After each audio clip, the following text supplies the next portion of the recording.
Hey, thanks for clicking on this video. Before we head on, please like, subscribe, comment, share.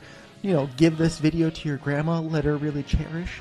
And don't forget that we have now a Patreon. Yeah. Yes. Revolutionary Rhetoric. Follow us on Instagram, TikTok, Twitter, and Patreon. Give us your money and give Palestine some money at Revolutionary Rhetoric. Everywhere you get your socials and Patreon. All right. Now on to the video. Our main theme for the evening, which we kind of alluded to earlier, is the conservatification of American politicians, most notably one Joseph Robinette Biden. Joe Biden signed an executive order today, I think, or maybe yesterday. I don't know. I got my days mixed up. But Joe Biden signed an executive order this week, which essentially outlaws asylum-seeking migrants at borders and ports of entry. So specifically, the executive order caps the number of migrants seeking asylum at all ports of entries to an average of 2,500 per day. So that's what the actual executive order does. So after 2,500 people have requested asylum, we close the borders. And we no longer take asylum-seeking petitions. However, we're already over 2,500 a day. So the executive order says that when we reach that cap, we will shut it down for until the number gets back to 1,500 per day. And that's per day, averaged out over a 7-week period. But because we're at over 2,500 every day already, the law just essentially just goes into effect where we just close off the border. Yeah, but here it's essentially a permanent close of the border. Yeah, it's permanent because the numbers haven't been to 1,500 since July of 2020. So it's basically just those numbers are at, they're not going to hit 1,500 again. So it's just a permanent close of the border, and ACLU activists and migrant activists are pissed because Joe Biden essentially just did what Trump promised to do for years. Joe Biden just did. So Joe Biden is being Trump better than Trump is, and this goes back to the broader theme we're going to keep tying this back to, which is if you think Joe Biden is a Democrat, you're wrong. Or rather, if you think Democrats are on your side or are the party of humanitarianism or being a good person, you're wrong. Yeah. Democrats Yeah, are evil ghouls that shut down the border. So this is just Joe Biden doing what Trump promised he would do and couldn't. And not for nothing, this is what Joe Biden promised he wouldn't do. Specifically, I have a quote here. Quote, "It is a betrayal of what we were told in his campaign 4 years ago," end quote, said Lindsay, I'm going to butcher this, Toczylowski, the executive director of the California-based Immigrant Defenders Law Center. So this is the point is, no shit. Obviously, it's a portrayal of what he campaigned on. He's a Democrat. They lie. They will say whatever they can to get into office, and then they will do the opposite of what they said because then they'll campaign on it for the next election. Because Joe Biden is campaigning on helping migrants at the border now. Unironically, he'll say that to your face and say, donate to my campaign so we can help these migrants while signing executive orders blocking the border. Well, here's the thing. When we're speaking of ideals, what we believe in as a person, you have to understand that Democrats are the typical, I will, finger in the wind, which way is the wind blowing? How can I get more people to vote for me? They don't go based on ideals. They go based upon how can I get the mass amount of population voting for me? Mm-hmm. And a good way to understand this is Biden is now stepping to the right of himself to appease to the Republicans.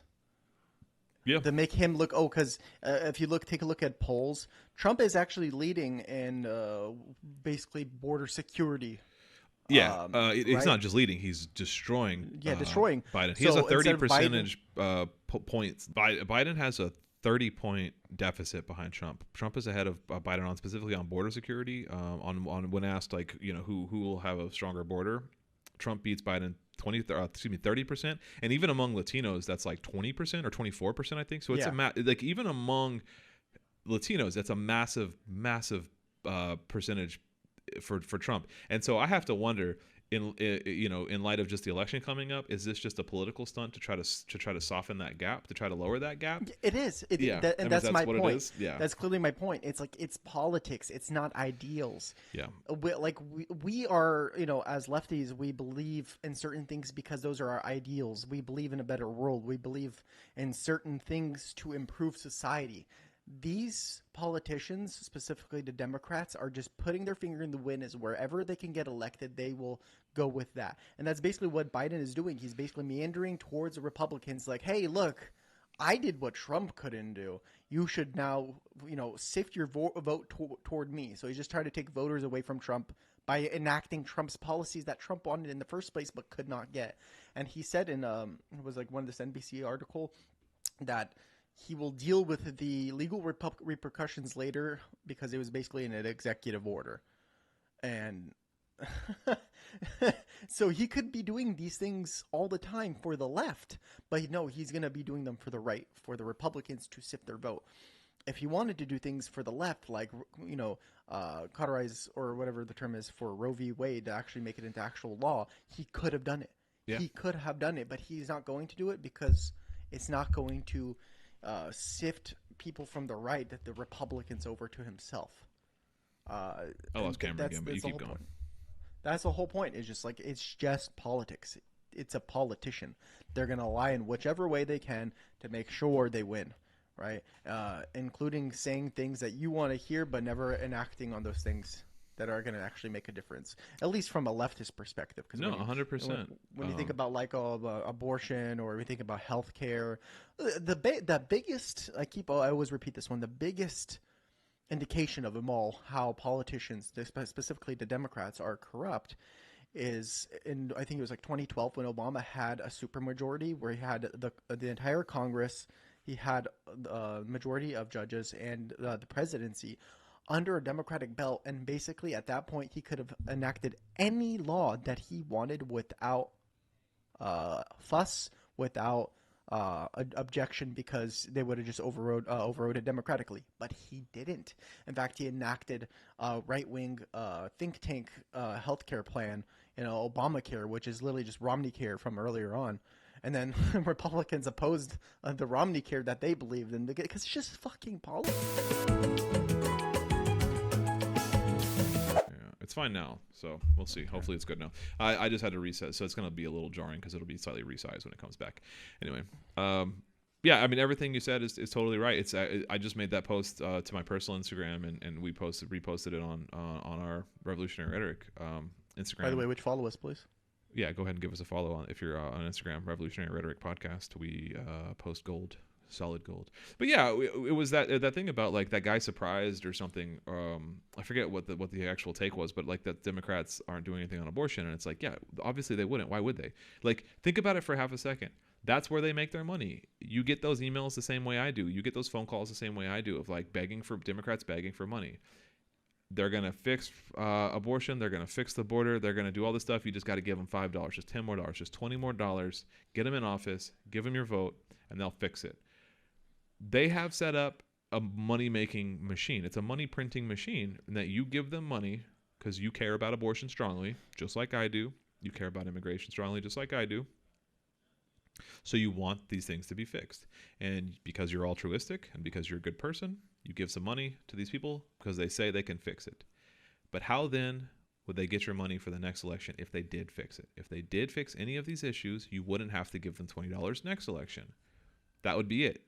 It would be a service. It would be, services rendered for money. It would be an exchange instead of a subscription service. Like it's a subscription. Electoral politics is a subscription service that you pay with your vote and with your money every election. And every election they say they're going to fix it, and they never do. So why would they fix it? It's just like, it doesn't. If you have half a brain for business, why would anybody actually? Why would they fix it? Why? Just I don't know. I'm going to say something a little controversial. When they're asking us for money, I think that's an illusion of them trying to look like they're grassroots. I don't think they even need the money. Oh, they don't. Like those messages you constantly get. Nancy Pelosi's blah blah blah. Get $5-10. You're wrong. They don't need that money. They have corporate money. I think that itself is an illusion to try to make it look like they're grassroots and they're getting their money from the average person. 100%. And that might only be like 2%, 3% of their money. They really don't need it. And I think that is an illusion itself. So if you're giving them money, just know it's going to nothing. It's not 100%. Don't Yeah, waste your money. that's a really good point actually. It's something I hadn't totally considered, but yeah, because I mean, like, yeah, like for if take a Republican for example, you know, the Koch brothers are giving Mike Johnson, you know, millions of dollars. When you get an email from Mike Johnson asking for $5 or whatever, he doesn't really need that. That's him appealing to your sense of like, you know, you actually feel like you're making a difference. Wow, if you know, when Mike Johnson gets elected, I really made a difference. I helped him. It's like, no, you didn't. Yeah. He got millions from big oil and tobacco and firearms or something. He didn't actually need your money. The NRA paid for his campaign, but it makes you feel good. And the Yeah. Democrats are the same way with their, you know, their interests. So yeah, that's a good point. You know where I think that comes from originally? It's Bernie.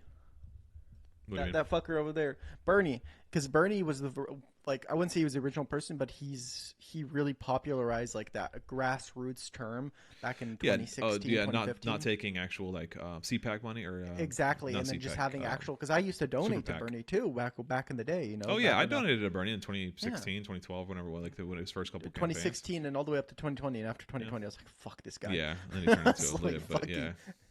Yeah. But yeah, but then I noticed once he like kind of stepped down, Joe Biden was like, "Hey, you should hand some money. We need money for grassroots. We need blah blah blah." And I'm like, "Oh, you're just picking up what looks well, not what you actually need." Yeah, Before 100%. sending you money, why are you taking money from Lockheed Martin? Why are you? Yeah, Boeing, whatever. I mean, like Boeing. you know, Fucking Aetna. Like, why do you need their money if we're sending you money? Go fuck yourself. yeah. But yeah. Well, ready to move on to the next story? Yeah. Or do you have anything else to say about Biden just being a conservative? I think in general the Democrats are really just the conservatives in general, but they're also more manipulative politicians. Yeah. I think Republicans just don't give a fuck. They found their base and they're going to stick with it, and the Democrats will flow wherever they need to. If you remember, Joe Biden was the one who wrote the